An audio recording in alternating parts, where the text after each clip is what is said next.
¿Puede un cerebro crear tanta belleza y terminar vencido por su propio silencio? Durante décadas, Gustavo Cerati hizo vibrar a toda una generación.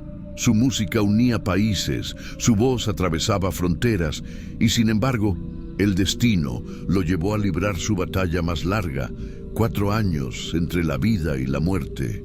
Nació el 11 de agosto de 1959 en Buenos Aires, hijo de Juan José Cerati, locutor de radio, y de Lillian Clark, una mujer que vivía con la música como lenguaje diario.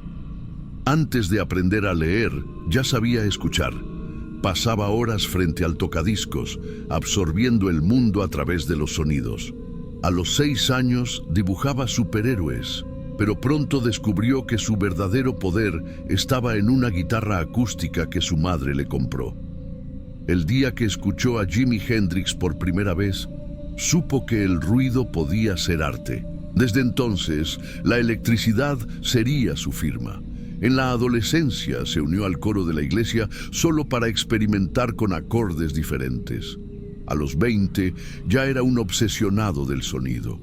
Estudió publicidad porque sabía que allí podría jugar con las ideas y las emociones. Y fue justamente en la universidad donde conoció a Zeta Bosio y a Charlie Alberti. 3 jóvenes sin dinero, pero con una misma certeza. El rock latino necesitaba su propia voz.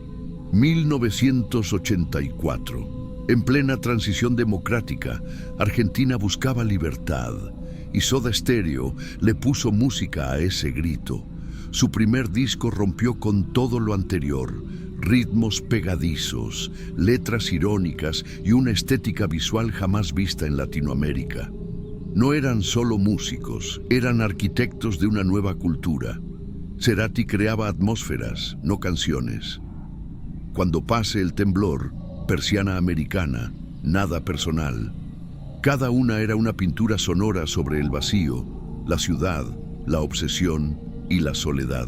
Pero el precio de la perfección es alto.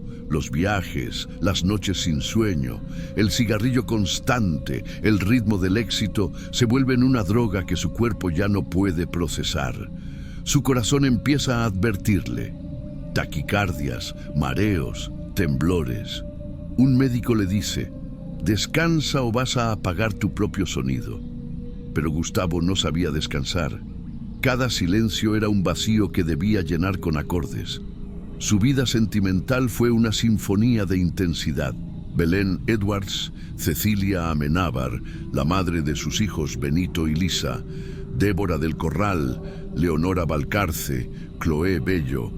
Cada una fue musa y espejo. Cecilia le dio paz, hogar y una familia en Chile, pero el artista nunca dejó de sentirse en movimiento. Su mente funcionaba como una guitarra retroalimentada, siempre al borde del ruido. En 2005, una trombosis venosa profunda le dio su segunda advertencia. Los médicos fueron claros: si no abandona el tabaco, el próximo infarto será en el cerebro. Pero Gustavo ya había hecho un pacto con su propia energía. Vivir rápido, crear sin miedo, dejar una huella eléctrica. Universidad Simón Bolívar. El tour Fuerza Natural estaba llegando a su fin. Cerati ya se sentía agotado, pero su ética de músico no le permitía detenerse. Subió al escenario con una sonrisa débil y cantó como si fuera la última vez. Interpretó Lago en el cielo, y en una de las últimas notas, su mirada se perdió en el vacío. Terminó el show, saludó y susurró a un asistente: me duele la cabeza.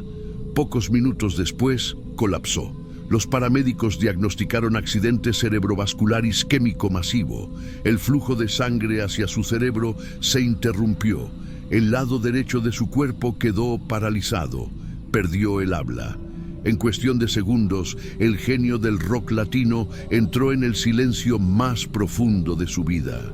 Fue trasladado a la clínica La Trinidad de Caracas, donde los neurocirujanos intentaron salvar lo que quedaba de su actividad cerebral. Le abrieron el cráneo para liberar la presión intracraneal. Durante la intervención, su corazón se detuvo. Lo reanimaron, pero nunca volvió a despertar. Un mes más tarde, su familia lo trasladó a Buenos Aires, a la clínica Alcla. Allí permaneció 4 años en coma profundo. Su madre se negó a desconectarlo. Le cantaba, le hablaba, le ponía sus propios discos. Muchos aseguraban ver una lágrima en su rostro cada vez que sonaba Crimen. Los médicos explicaban que eran solo reflejos, pero para su madre eran respuestas de un alma que todavía escuchaba. Mientras tanto, afuera, millones de fans le rendían tributo con velas y murales. El mundo esperaba un milagro que nunca llegó. Su cuerpo seguía respirando, pero su mente ya estaba en otra frecuencia. Lo que la ciencia no podía explicar aún, la autopsia de Gustavo Cerati lo revelaría. 4 años. Ese fue el tiempo que un cuerpo resistió sin conciencia. 4 inviernos y 4 veranos en silencio total. El 4 de septiembre de 2014, a las 9 de la mañana, el corazón de Gustavo Cerati finalmente se detuvo. Pero lo que ocurrió después no fue solo un acto médico. Fue una autopsia que reveló el precio físico de la inmortalidad artística. Tras el fallecimiento, el equipo médico autorizado por la familia realizó un examen post-mortem para determinar el estado real de su organismo después de 4 años de coma. Lo que encontraron fue una lección anatómica sobre la resistencia humana y la fragilidad del genio. El informe comenzaba con una frase seca: causa básica de muerte, paro cardiorrespiratorio derivado de daño neurológico irreversible. Pero detrás de esas palabras clínicas se escondía la historia de un cerebro que había luchado contra sí mismo. Durante los últimos años, su cerebro no mostraba actividad eléctrica coherente. El electroencefalograma había sido una línea casi plana, interrumpida solo por impulsos mínimos. Era como si el músico más brillante de Latinoamérica hubiera apagado sus propios instrumentos. Los forenses documentaron 4 hallazgos principales. Primero, el infarto cerebral extenso. Las arterias principales mostraban una necrosis isquémica avanzada, zonas completas del encéfalo sin irrigación por años. El hemisferio izquierdo, el centro del lenguaje, de la creación, de la música, estaba prácticamente destruido. Segundo, la degeneración neuronal global. Las neuronas que aún sobrevivían tenían marcas de atrofia. El cerebro había perdido volumen, masa y color. La materia gris mostraba colapsos como si el tiempo hubiera devorado su estructura. Tercero, el colapso del tronco encefálico. Esa región, la que controla la respiración espontánea, el ritmo cardíaco y la temperatura del cuerpo, presentaba lesiones totales. Por eso su vida dependía únicamente de máquinas que lo mantenían en una rutina biológica artificial. Y cuarto, la fallencia respiratoria terminal. Los pulmones mostraban fibrosis y congestión debido a la inmovilidad prolongada. El corazón, aunque fuerte en apariencia, mostraba signos de fatiga crónica y debilidad miocárdica.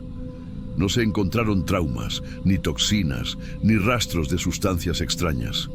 El cuerpo había muerto de forma pacífica.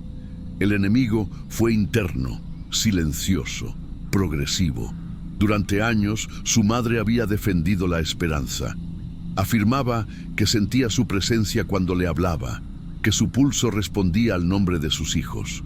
Los médicos nunca desmintieron sus palabras, pero tampoco las confirmaron. Sabían que el cerebro de Cerati ya no procesaba estímulos, pero entendían que la fe también es una forma de vida. A veces, decían las enfermeras, su mano se movía cuando sonaba una de sus canciones. Quizás era un reflejo muscular, o quizás una respuesta del alma. Nadie se atrevió a dar una respuesta única. El 4 de septiembre de 2014, a las 9 en punto, las máquinas marcaron 0. No hubo dolor, no hubo agonía, solo un silencio profundo como el final de una canción. Los médicos registraron la hora exacta, firmaron el certificado y entregaron a la familia una frase que resumía 4 años de resistencia. Daño neurológico irreversible, paro cardiorrespiratorio. Su madre lo abrazó por última vez y dijo: ahora sí, mi hijo descansa. La noticia paralizó a toda Latinoamérica. Desde México hasta Chile, las radios detuvieron su programación para tocar sus canciones. Miles de personas se reunieron frente a la legislatura porteña para darle su último adiós. Durante 2 días, una cola de más de 20.000 personas esperó bajo la lluvia para decirle gracias. Nadie lloraba solo, todos cantaban, porque así se llora a un músico, con melodías, no con silencios. La autopsia de Gustavo Cerati no solo explicó su muerte, sino también su resistencia. Pocos pacientes sobreviven tanto tiempo en coma tras un ACV isquémico masivo. Su organismo mantuvo constantes vitales gracias a una estructura física excepcional y a un sistema cardiovascular que se negó a rendirse. Para la ciencia, fue un caso de interés médico.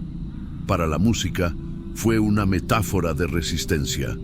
Su mente ya no creaba, pero su silencio seguía inspirando. El informe forense cerró con palabras frías: infarto cerebral extenso, degeneración neuronal global, fallencia respiratoria terminal. Pero quienes lo amaron saben que ningún microscopio podría medir su verdadero corazón. Gustavo Cerati no murió de un derrame, ni de una enfermedad. Murió de intensidad, de pasión, de no saber vivir a medias. Fue un hombre que convirtió la electricidad en poesía y el ruido en sensación. Cuando su cuerpo ya no pudo seguir el ritmo, el universo decidió silenciar los amplificadores. Él no está muerto, solo se convirtió en sonido.